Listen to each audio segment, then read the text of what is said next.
Welcome to the BiggerPockets Money Podcast, where we have a solo show today to celebrate a totally made-up holiday, Financial Independence Day, and talk about the history of the FIRE movement and how it has evolved over the years.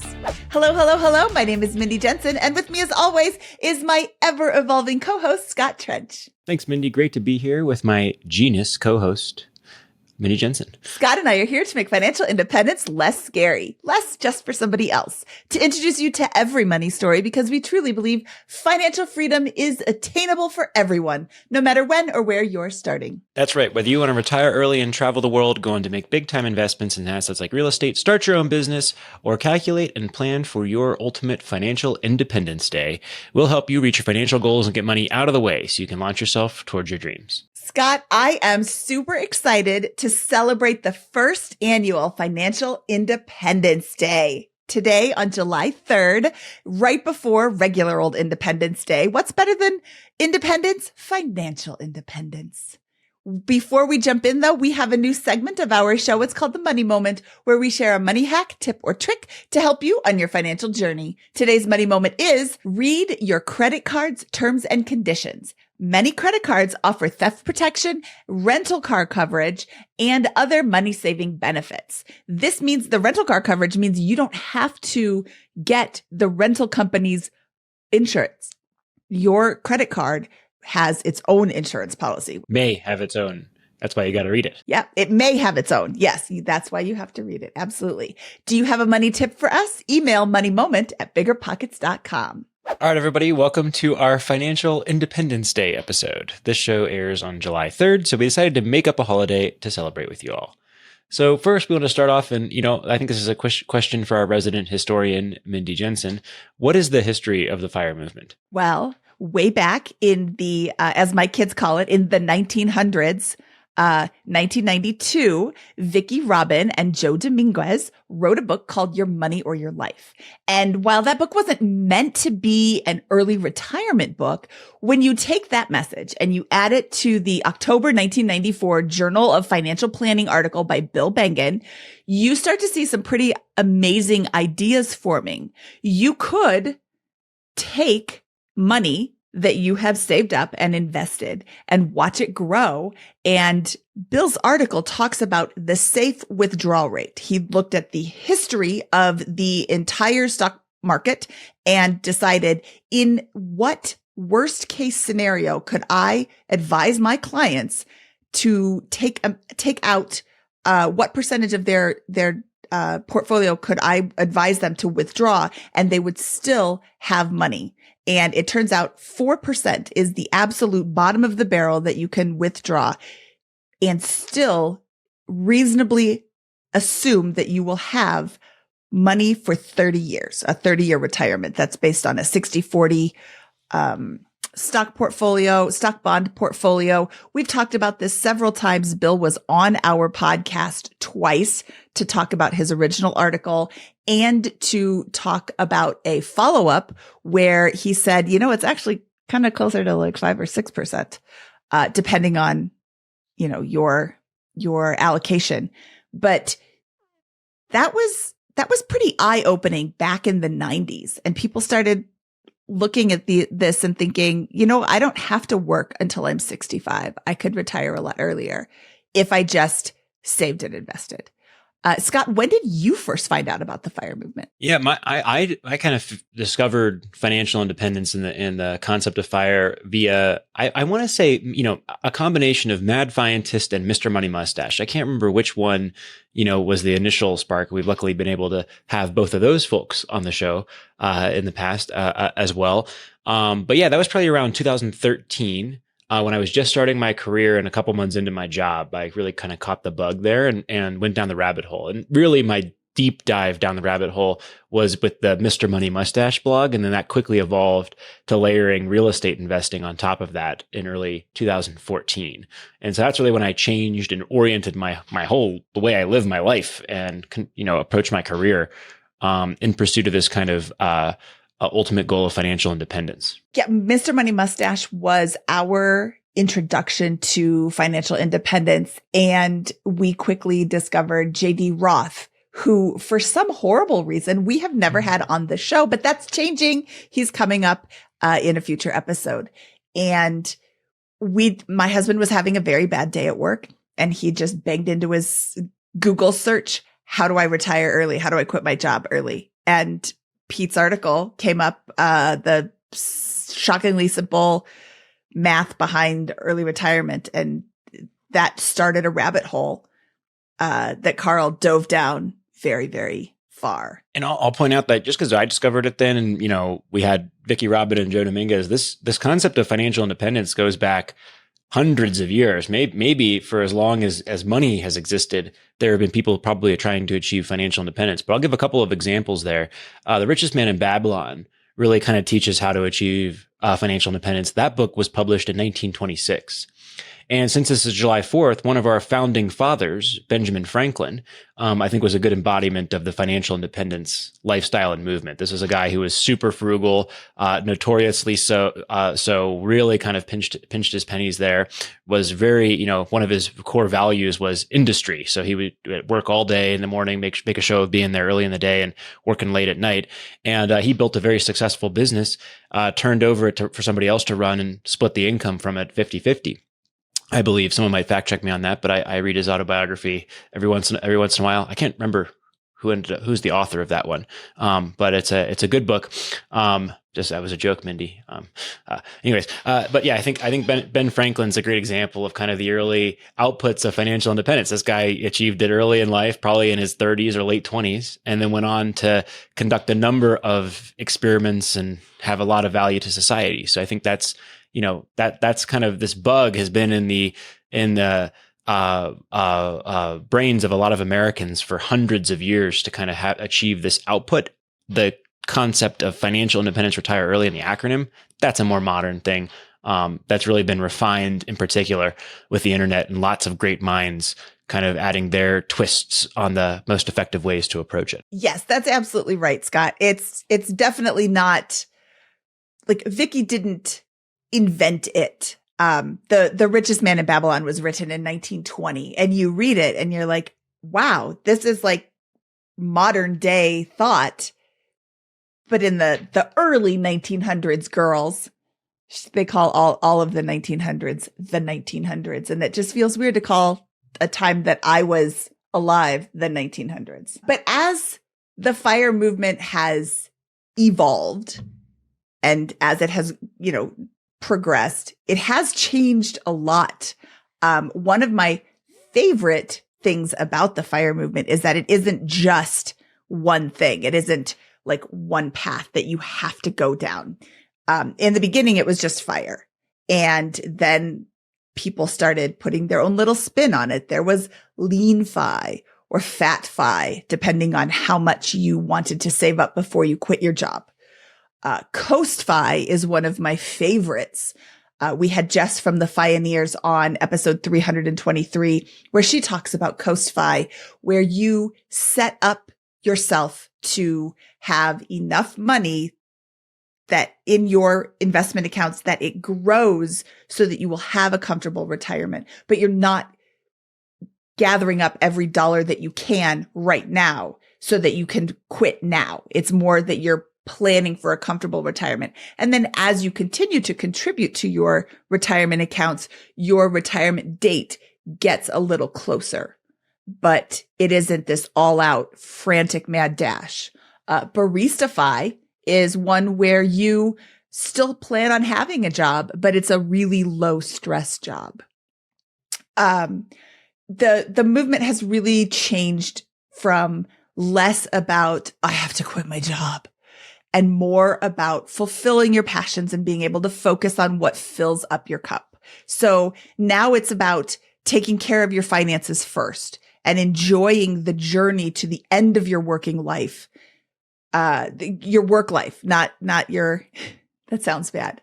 The end of your employment, however long that takes, rather than this, frantic mad dash to get there.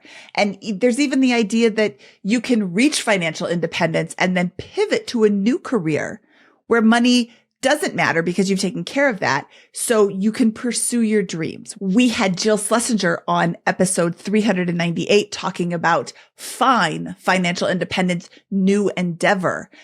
She has a book out called The Great Money Reset, where you are changing the way that you think about your finances. Scott, do you think there will be a new acronym or change in the movement going forward, even more so than what we've already seen? Absolutely. People always take what exists and add in a spin to improve it, right? Like Brandon, in the context of house hacking here on BiggerPockets in our little tiny pocket of the FI world here, right? Brandon invented this term house hacking, right? I wrote Set for Life on this. Craig wrote a book on all the different permutations of house hacking. Now people are doing all these like special evolutions of it where they rent by the room to house hack or whatever with that. And they come up with all these fancy terms for it. Everyone always in perpetuity should be improving what was posited or what's been there before, right? These concepts of FI is not one size fits all.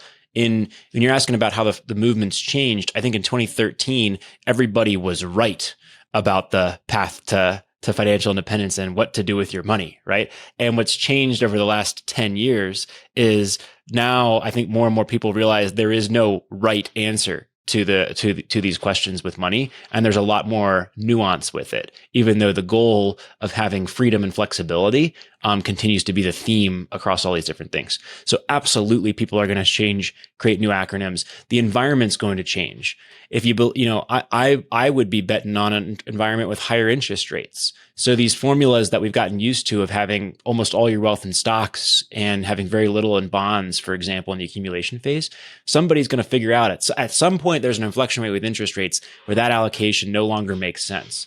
And somebody's going to come up with a new spin on the approach to this, right? Somebody's going to come up with a new asset class, or make something that wasn't popular 2 years ago accessible, right? So I think that absolutely that those things are going to change in dramatic fashion in ways we can't predict. So what we've got to do is be open-minded and receptive to those new ideas and find all these folks so we can share them here on BiggerPockets Money, because we won't have all those answers, you and I and our team here. Wait, you don't know everything, Scott? Absolutely not. We learn something new every single time we have someone on the show. So Scott, how has the FIRE movement and your ideas about it changed since 2013? You personally? I think it's that concept of there not being a right way to achieve FI. I think the principles of spend less, earn more, create, and invest, those four kind of levers that you can pull, there are only a certain number of levers.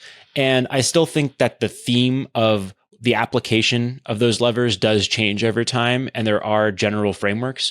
The answer is everyone's journey is individualized, but has to fundamentally increase cash flow, create assets, or achieve strong investment returns on an existing base of capital. Those fundamentals never change, and the circumstances that you are in do not change the ground rules of the game of financial independence. Just because you're married and have kids does not mean that your inability to house hack isn't going to hold you back, for example, from moving towards FIRE, right?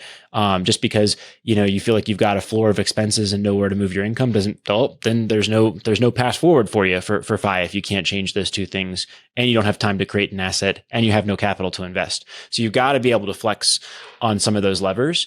But how you do that and the creativity that people bring to it is limitless within the context of those rules. I really like that. The creativity you bring to it is limitless. And there are very few rules that have to be followed in order to reach financial independence. And I think spend less than you make and invest what you are, invest the difference is kind of the only hard and fast rule. I mean, you have to have something to be investing. And if you're spending every dime that comes in, you don't have anything left over to invest.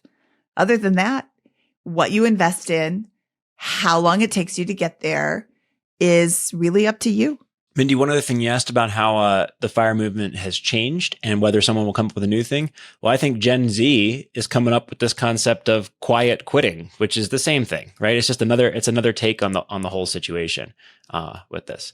I also want to point out when you think about what's going on with the FIRE movement in a general sense, I think 10 years ago it was about quitting your job. People wanted to retire. That word was really important. And you already emphasized this, but I think that what's happened as an underlying shift there is power has shifted to the employee over the last 10 years in a very dramatic way. It may not have felt like it. It may not have happened overnight. It may not have happened for everyone, but the options available to us to make money in 2023 are dramatically better than the options that were available to us in 2013, right? The gig economy has exploded from like some 30 odd million people to almost 60 million people over the last decade, right? There are just tons and tons of new opportunities out there. Everyone can work remote. You can literally shop the best job for your skill set across the country in many cases. There may be a slight pullback on that, but the trend line is unquestionably one that is putting power in the pockets of the employee, the worker in this country over the last 10 years relative to 2013, right? And coming out of the Great Recession, I don't think that was the case.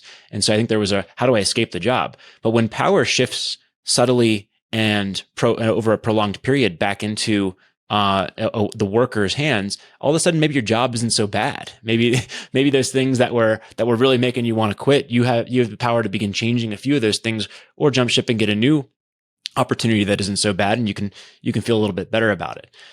So I think that the option to retire is still a strong pull and will be there forever.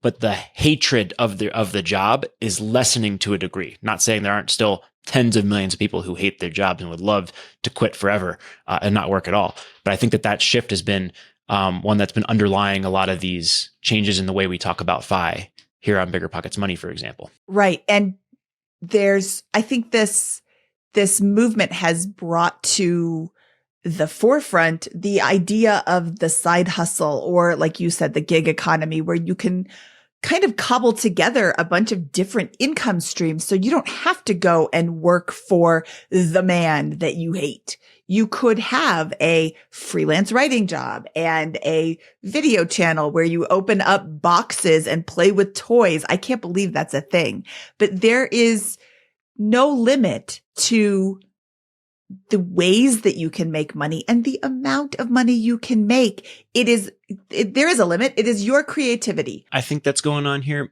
Mindy, is in the FIRE world, is that a lot of the folks, perhaps you and I included, we talked about this at the Mad Scientist a few weeks ago. Once you become FI and you sit there for a couple of years, maybe you keep earning money, maybe the market has done well or whatever, the amount of money you thought you needed, you soar past it. And all of a sudden it becomes, you have this very good problem of like, oh, what am I doing now? Like, how do I maximize this opportunity here? And it changes your perspective. So I think there's an evolution of folks realizing like, hey, you've got to go about it with this kind of all out intensity and approach at the beginning stages. Or many folks find that pattern repeated very often among folks that get to FI with any amount of speed, in a couple of years or, under a decade.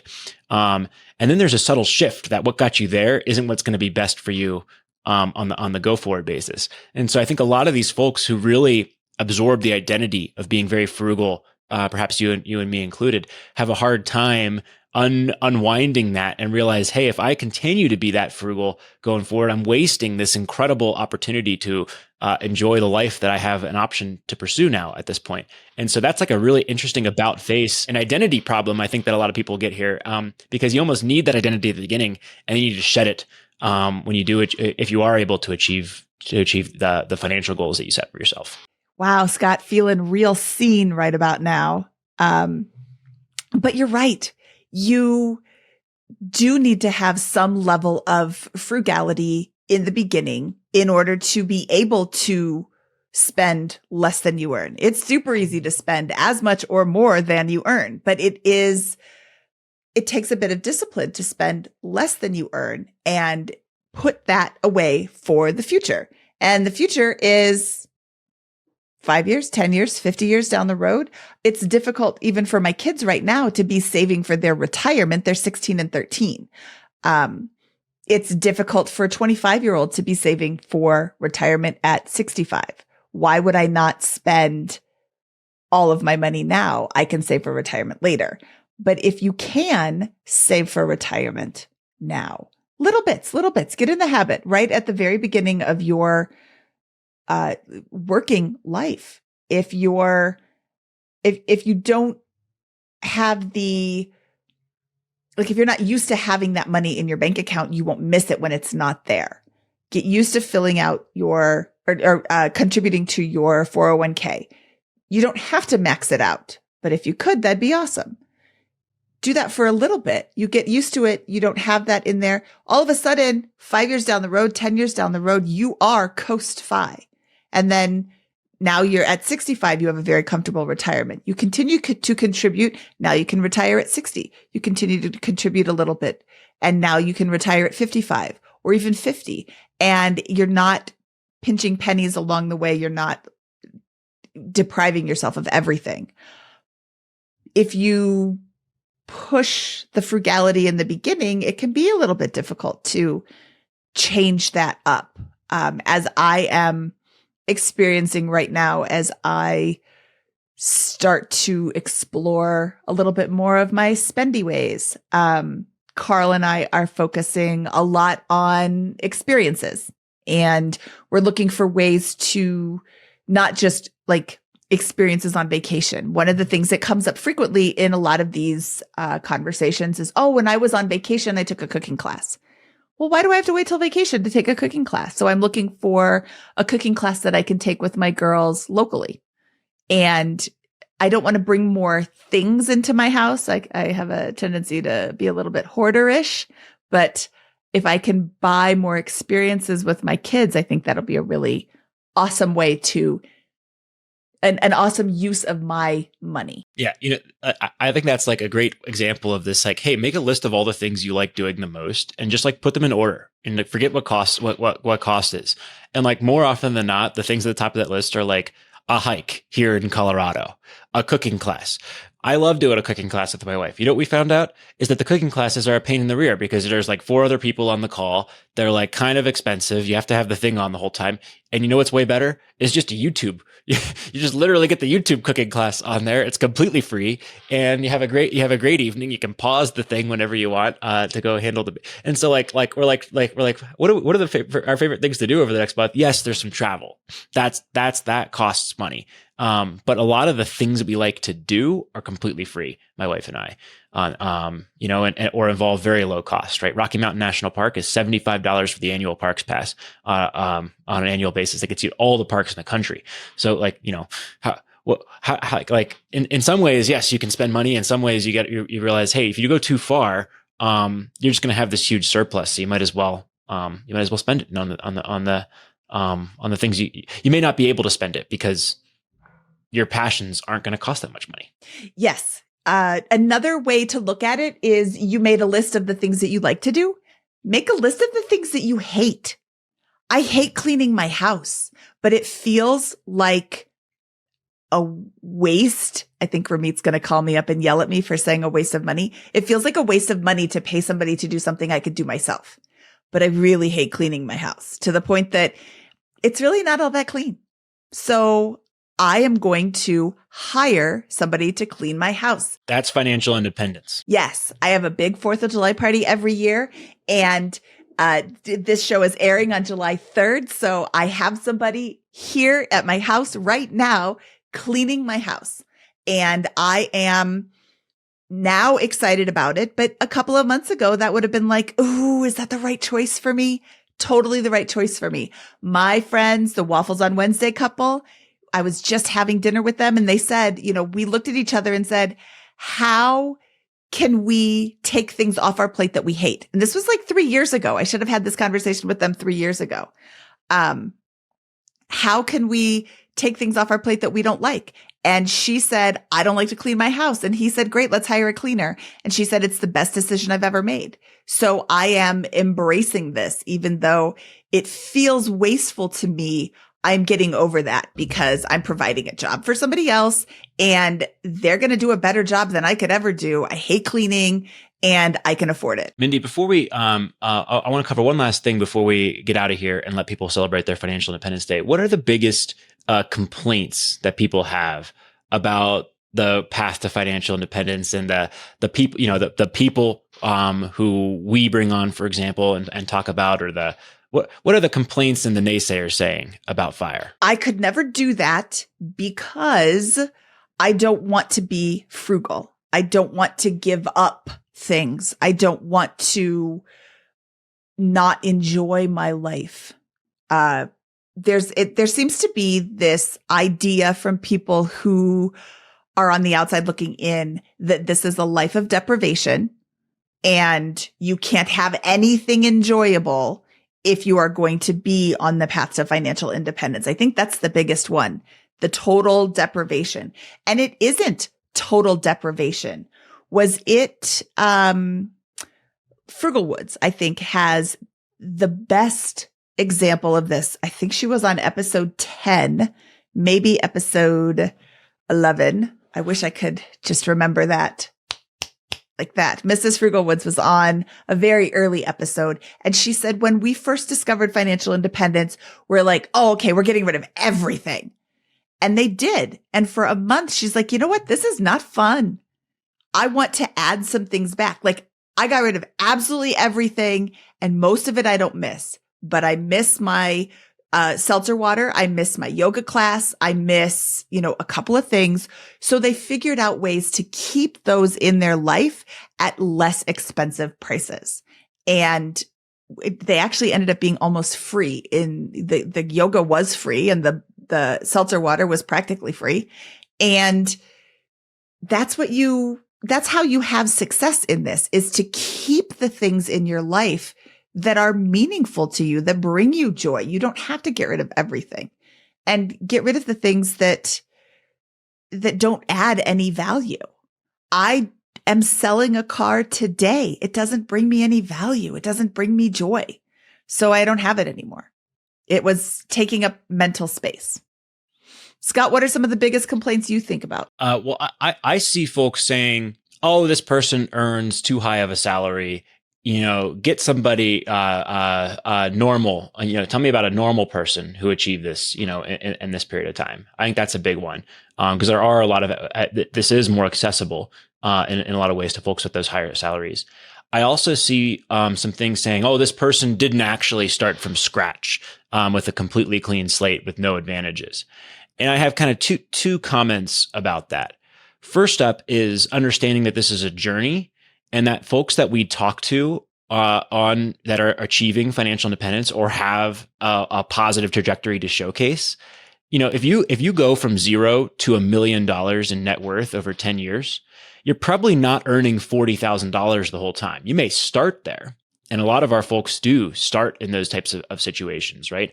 But if you're able to amass $1 million portfolio and manage it, your skill set's probably going to advance over that period of time, right? Like at BiggerPockets, if someone was managing $1 million budget here at BiggerPockets on an annual basis, they'd earn more than 50 grand to manage that budget, right? Or I would, to get somebody competent to do that, we'd have to pay them more than 50 grand in order to do that, right? So this is a function of the journey itself. I think that as you're going on there, if you're the kind of person who can amass from very little or from a close to scratch position or pay off debt and move towards that, you're naturally going to get the skills along the way that will showcase a growth in income across that journey.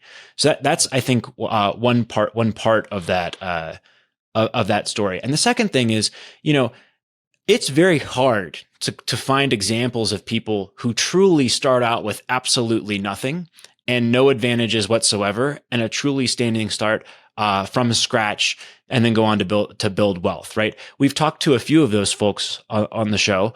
We've had a story about a gentleman, Tony Gaden, who weighed himself on the Walmart scale and saw a 400 was $26,000 in credit card debt, and then went on to build a $500,000 portfolio after shedding 200 pounds. Well, simultaneously shedding 200 pounds. We've had Jasmine Gray here in Denver, come in who struggled with addiction and went to prison for a while and now is a homeowner, house hacker, and on her way to building wealth. But those stories are going to be rare and they're going to take a lot more time. What's much more common is people do have some advantage on the journey to FI. They've got something, a friend or a family member that can help them out with things, someone to give them a loan or a helping hand in that first little bit, an inheritance from a grandparent or great grandparent of $10,000 to $50,000. Like, honestly, those situations are just way more common than the person who truly starts from a standing position from scratch with no friends or family to support them and no helping hand and builds it completely from the ground up. Again, it does happen. It's just not the norm. And really think about it. If that's you and you're one of those naysayers, are you really in the position where you have absolutely no advantages? You're truly on your own. You just have you and your salary and you have no ability to ask for helping hands from friends, family, community, or anybody else. If that's you, look, it's going to be hard. Right. And it's going to be much more different experience than most other folks. I think that's what I'd say to those two common points, right? This person earned a high income. Well, don't reflect on where they are now, reflect on where they started from with that high income, right? And then where is, because over 10 years, your income should grow if you give it your all at a career that has a scalable potential and as your wealth builds. And then two, reflect. Are you really in a position where you have absolutely no advantages and no ability and you're truly completely on your own and have no support and advantages? Your parents can't watch your baby, for example, because you live near them. Even those types of small things on your journey, because I think you might be surprised if you really go looking for those advantages. You'll have a couple of secret ones that you can unleash on your journey. That's a really good point, Scott. I think that everybody has an advantage somewhere. It's just not all of the advantages. It's not all the advantages that somebody else has. It's not even some of the similar advantages that other people have, but you have advantages. You have a high income, you have flexibility, you have family to help out, you have the ability to house hack. Everybody has some advantage that they can take advantage of. All right, Scott, this was a lot of fun. Happy Financial Independence Day. Happy Financial Independence Day. I hope you have a wonderful Independence Day for the USA tomorrow. Enjoy everything with friends and family. And thank you to everyone who's listening. I hope you are able to take this as some motivation and keep rolling towards your financial independence day. Yes. And if you have a story that you would like to share with us, if you would like to apply to be a guest on the BiggerPockets Money Podcast, go to BiggerPockets.com/guest and fill out the form. Let us know what your story is. We would love to hear from you. All right. That wraps up this episode, this Financial Independence Day episode of the BiggerPockets Money Podcast. He is Scott Trench, and I am Mindy Jensen saying toodaloo kangaroo. BiggerPockets Money was created by Mindy Jensen and Scott Trench. Produced by Kaylin Bennett. Editing by Exodus Media. Copywriting by Nate Weintraub. Lastly, a big thank you to the BiggerPockets team for making this show possible.